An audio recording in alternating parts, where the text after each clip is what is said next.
I can't think of anybody who has become more diverse in their career than you in the last 2 years. It's just extraordinary, the things you've done since you became a member of the Grand Ole Opry.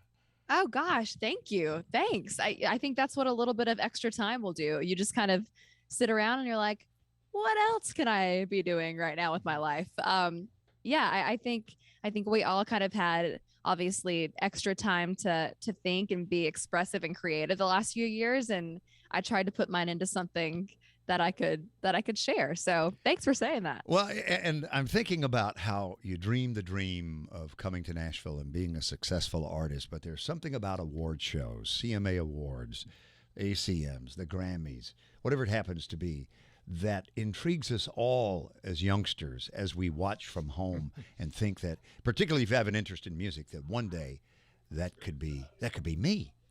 It had to be that way for you.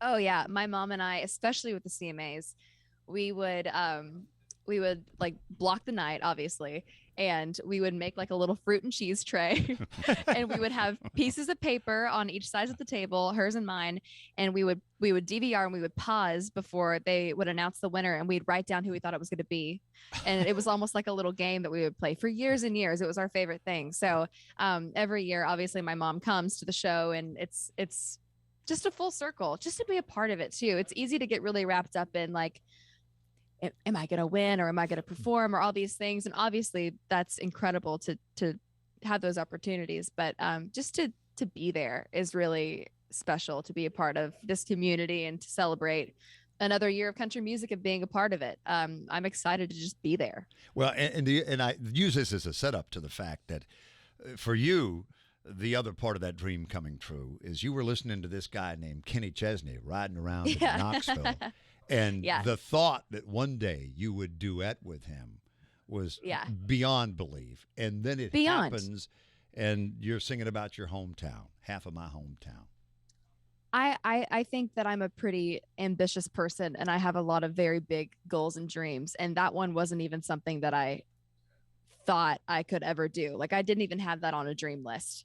I had a moment of boldness. It's truly, I wrote half of my hometown with some songwriters that he's worked with as well, like Shane McAnally and Jimmy Robbins. And we wrote it down in Florida in this townhouse and went to dinner and came back and did vocals till like 2 a.m.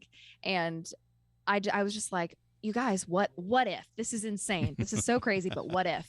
And they're like, hey, just the worst you can do is say no. And in that moment, I just had this moment of boldness, and I texted the demo of my 2 a.m. vocals to Kenny. And in the very next day, he signed on. And not only does he add just this like emotional texture to the song that it didn't have without him, but I have a friend in Kenny Chesney now. Like that in itself, like to have a collaboration with someone can mean a range of things. And I'm lucky enough to have collaborated with several people, and they've all been really different experiences. But with Kenny, like he is such a partner to the song. And more than that, he's a friend. And I could not ask for anything more than to get a friend out of it. So I feel very lucky. Kelsea Ballerini, Grand Ole Opry star. Thanks for joining us. CMA Awards week. Good to see you, Just Bill. counting it down. You too.